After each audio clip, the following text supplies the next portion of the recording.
Hi అండి.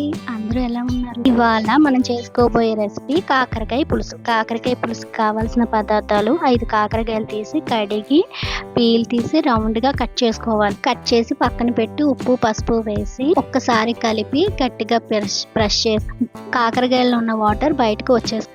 ఆ తర్వాత వాటర్ తీసేసి మళ్ళీ ఒకసారి వాష్ చేసుకోవాలి. ఇలా చేయడం వల్ల కాకరకాయ చేదుగా ఉంటుంది. అలాగే కావలసిన పదార్థాలు ఉల్లిపాయ ముక్కలు, అల్లం, వెల్లుల్లి, ఎండు కొబ్బరి, లవంగాలు, దాల్చిన చెక్క, యాలకులు, జాపత్రి, మరాఠీ మొగ్గ, 1/2 టీ స్పూన్ జీలకర్ర, 1/2 టీ స్పూన్ ధనియాలు, 1 టీ స్పూన్ గసగసాలు ఇవన్నీ మిక్సీ పెట్టి ప్రిపేర్ చేసి అందులో కోసిన ఉల్లిపాయ ముక్కలు కూడా వేసి పేస్ట్ చేసుకోవాలి. అలాగే ఒక టమాటా తీసుకుని దాన్ని కూడా కోసి వేసి పక్కన పెట్టుకోవాలి. స్టవ్ వెలిగించి కడాయి పెట్టుకుని 3 టేబుల్ స్పూన్ ఆయిల్ వేసి ఎండుమిర్చి, కరివేపాకు, 2 పచ్చిమిరపకాయలు చీలికలు వేసి బాగా కలపాలి. బాగా వేగాక కాకరకాయ ముక్కలు వేసి ఉప్పు వేసి కలిపి మూత పెట్టుకుని 10 నిమిషాలు మగ్గించుకోవాలి. 10 నిమిషాల తర్వాత కాకరకాయలు బాగా వేగాక అందులో ముందుగా ప్రిపేర్ మసాలా ముద్ద, టమాటా పేస్టు అందులో వేసుకుని బాగా కలిపి ఉప్పు అది వేసి మళ్ళీ ఒక 5 నిమిషాలు మూత పెట్టి బాగా వేగించుకోవాలి.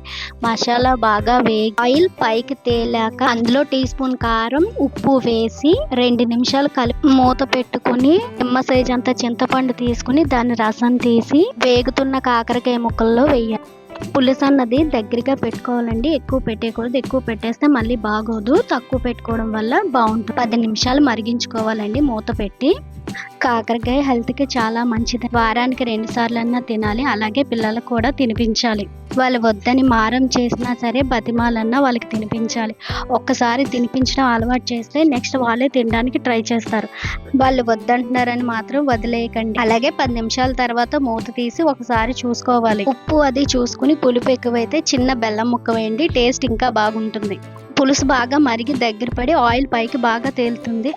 అప్పుడు స్టవ్ కట్టేయండి. ఒకసారి కలిపేసి మన కాకరకాయ పులుసు అన్నది రెడీ అయిపోతుంది. చాలా బాగుంటుందని ఒకసారి ట్రై చేయండి. మాకైతే చాలా బాగా వచ్చింది. చేదైతే అస్సలు లేదండి. చాలా బాగుంది కూడా మా పులుసు. వీలైతే మీరు కూడా ట్రై చేయండి. అలాగే లైక్ చేయండి, షేర్ చేయండి, సబ్స్క్రైబ్ చేసుకోండి. అలాగే బాయ్.